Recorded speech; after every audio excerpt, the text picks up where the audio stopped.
Have you ever been in a room full of people, yet somehow felt completely alone? Everyone is laughing, talking, sharing stories. The room feels alive. Voices overlap. Energy fills the air. But something inside you stays quiet. You smile when others smile. You respond when someone speaks to you. Yet a small distance remains. You listen more than you speak. You observe more than you participate. Your eyes move gently across the room. Your mind notices small details, things others may not even see. And slowly, a strange thought appears. Maybe I don't belong here. Maybe everyone else understands something I don't. If you are an INFJ personality type, this feeling may follow you almost everywhere. At school, at work, even among friends. You might enjoy people deeply. You might care about them sincerely. But groups often feel exhausting, confusing, or strangely distant. Sometimes the noise feels overwhelming. Sometimes the conversation feels shallow. Sometimes the energy simply feels too much. It's not that you dislike people. In fact, INFJs often care about people more deeply than most. They notice when someone is hurting. They notice when someone feels invisible. They notice emotions hidden between words. Yet something about group environments feels unnatural, almost like speaking a language that everyone else understands, except you. You understand the words, but the rhythm feels different. So why does this happen? Why do INFJs often feel out of place in groups? Why do crowded rooms sometimes create quiet loneliness? And more importantly, is there something wrong with you? Or is your mind simply wired for a different way of connecting? A slower way, a deeper way, a quieter way. In this video, we will explore the quiet psychology behind the INFJ personality. We will look at the inner patterns of the INFJ mind, and why groups often feel like the one place INFJs struggle to feel at home. Not because they lack social ability, but because their minds process the world differently. If you have ever felt like the outsider in a crowd, if you have ever wondered why group conversations feel strangely empty, stay with me. You might finally understand why. And more importantly, you might realize you were never truly alone in this feeling. 1. The rarest personality type. The INFJ personality type is often described as the rarest personality in the Myers-Briggs system. In personality psychology, rarity often brings misunderstanding, because what is rare is not always easy to recognize. INFJ stands for introverted, intuitive, feeling, judging, 4 simple letters. Yet behind those letters lives a very complex inner world. But those 4 letters barely capture the complexity of this personality. INFJs are deep thinkers. Their minds rarely rest on the surface of things. They constantly analyze people, patterns, emotions, motives, sometimes without even realizing they are doing it. Their minds rarely stop observing the world around them, even during simple conversations. Even during casual moments. While others enjoy the surface of conversation, INFJs instinctively search for meaning underneath. They listen to tone. They observe body language. They notice pauses between words. They ask silent questions. Questions that often remain unspoken. Why did that person say that? What emotion is hiding behind that smile? Is someone here feeling left out? Did that joke hide a small insecurity? This constant awareness creates a powerful ability. INFJs can read emotional atmospheres almost instantly. They walk into a room and sense the emotional temperature. Is the room relaxed? Is there tension? Is someone pretending to be happy? Most people focus on the conversation. INFJs often feel the emotional current underneath it. But it also creates a challenge. Because when you see so much, you also feel more. And in group settings, emotions multiply. Different personalities, different energies, different expectations. Each person carries their own mood. Each person carries their own story. For an INFJ mind, this can feel overwhelming. Not because they are weak, but because their perception is unusually sensitive. Imagine walking into a room and instantly sensing the mood of 10 different people. The tension between 2 coworkers. The insecurity behind someone's joke. The boredom in another person's eyes. The quiet sadness behind a forced smile. Most people don't notice these things. Their attention moves quickly. Their focus stays on the conversation itself. But INFJs often do notice. Their mind automatically scans emotional signals. And this constant emotional awareness makes group environments mentally exhausting. While others relax in the crowd, the INFJ mind stays active, observing, analyzing, feeling, like a quiet radar that never turns off. Over time, this creates a quiet distance between the INFJ and the group. They may physically be there. They may even participate in the conversation. But internally, they are somewhere deeper. Their mind is exploring layers others may never notice. And that difference can create the first feeling of being slightly out of place. 2. The depth problem. One of the biggest reasons INFJs feel out of place in groups is something called the depth problem. The depth problem is simple, but powerful. INFJs crave depth, deep conversations, deep ideas, deep connections. They are naturally curious about the inner world of people, not just what someone does, but who someone truly is. They want to understand people's real stories, their fears, dreams, childhood memories, the moments that shaped them, the struggles that changed them. For INFJs, these conversations feel meaningful. They create connection.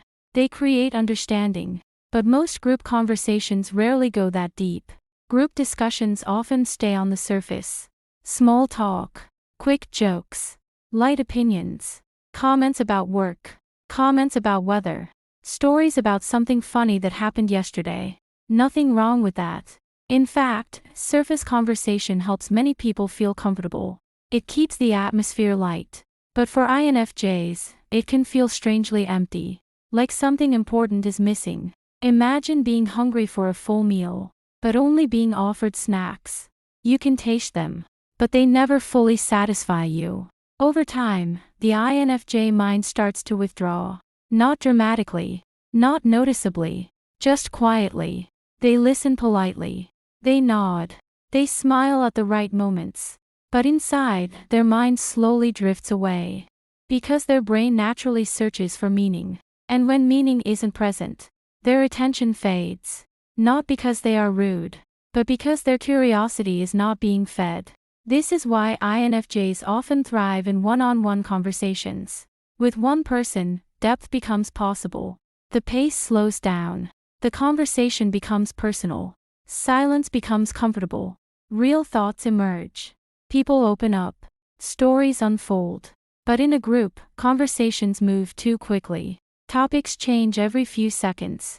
One moment it's work, then sports, then a funny video someone saw online, then a complaint about traffic. For many people, this flow feels fun. It keeps energy moving. It keeps the group lively. For INFJs, it can feel chaotic. Not shallow people, just shallow conversation. And over time, this difference creates a feeling of being out of sync. Like dancing to music only you can hear. Everyone else seems comfortable, but your rhythm feels different. And slowly, you begin to step back. Not out of rejection, but out of quiet disconnect. 3. The social energy drain. Another reason INFJs feel out of place in groups is simple but powerful. Energy. INFJs are introverts. But introversion does not mean shyness. Many INFJs can appear confident. Many can speak well. Some can even lead groups. But introversion means energy works differently. Extroverts gain energy from social interaction. Groups energize them. Conversation stimulates them. Noise does not overwhelm them. It excites them. But introverts operate differently. Social interaction consumes energy. It requires mental effort, especially when the environment is loud or unpredictable. Now imagine this combined with the INFJ's emotional awareness. They are not just talking. They are reading the emotional climate of the entire room. They notice tone shifts, micro-expressions, unspoken tension, a sigh someone tried to hide, a pause that carried meaning. Their brain processes all of this automatically, like dozens of tabs open in a computer browser. Each tab holds information. Each tab demands attention. After a while, the system slows down. Energy fades quietly. This is why INFJs often feel mentally drained after group events. Even if the event was enjoyable. Even if the people were kind. even if nothing negative happened. The brain simply processed too much information. And when exhaustion appears, the INFJ instinctively withdraws. They become quiet, observant. Their words become fewer, sometimes mistaken for distant or uninterested. But in reality, they are simply recharging. Their mind is trying to regain balance. Unfortunately, groups rarely understand this. Silence in groups is often misunderstood. People may assume the INFJ is bored, or judging others, or feeling superior. But the truth is usually much simpler. Their energy is just running low, and quiet becomes their way of restoring it. 4. Feeling different since childhood. Many INFJs report something interesting about their childhood. They often felt different from an early age. Not necessarily better, not worse, just different. While other kids focused on games and competition, INFJs often noticed emotions. Who was being excluded? Who was sad but pretending to be happy? Who laughed a little too loudly? Who stayed quiet during group activities? They paid attention to subtle emotional signals. Signals most children ignored. They also asked deep questions earlier than most children. Questions that surprised adults. Why do people lie? Why do people hurt each other? Why do some people feel lonely even when others are around? What is the purpose of life? Why do people pretend to be someone they are not? Adults sometimes found these questions surprising, sometimes impressive, sometimes confusing. Other kids sometimes found them strange. Children often prefer simple conversations. INFJ curiosity often moves deeper. And slowly, the INFJ child learns something subtle. Their mind operates on a different frequency. They notice different things. They think about different ideas. So they begin to adapt. Quietly, without realizing it, they observe social patterns. They watch how others behave. They learn what people expect. When to laugh. When to stay quiet. What topics people enjoy. Practice blending in. This ability becomes very strong in adulthood. Many INFJs appear socially capable, even charismatic. They know how to communicate well. They know how to make others comfortable. But internally, something still feels slightly disconnected. Like an actor playing a role. They can participate in the group. They can contribute to conversations. They can even lead discussions. But the feeling of belonging remains uncertain. A quiet distance remains. Not because they dislike people, but because their mind naturally moves deeper than the environment around them. 5. The observer role. In groups, INFJs often take on a very specific role. The observer.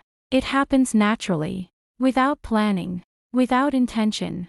They sit slightly back, listening carefully, watching interactions, understanding dynamics. They notice how people move through conversation. They notice shifts in energy. They notice moments others overlook.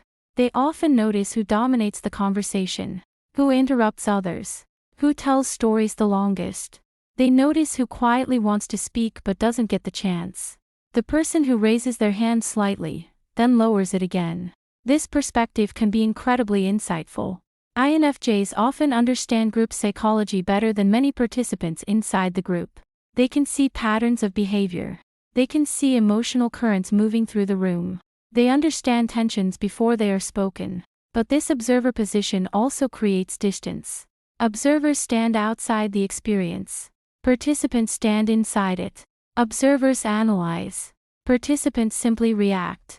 And because INFJs observe so naturally, they sometimes struggle to fully immerse themselves. They analyze moments instead of simply living them. Their mind moves into reflection. For example, during a conversation, an INFJ might think, "Why is this person talking so loudly? Is someone else feeling uncomfortable right now? Why does the group laugh at certain jokes? Why does this person keep interrupting others?" Their mind is mapping the social environment, like drawing an invisible diagram of the group, while others are simply enjoying it, laughing, reacting, sharing stories. This mental difference can quietly separate INFJs from the group experience. Not physically, but psychologically. They are present. They are listening. But part of their mind stands slightly outside the moment, observing the whole picture. And over time, this creates the familiar INFJ feeling. Being present, yet slightly apart. Close to people, yet quietly standing at the edge of the crowd.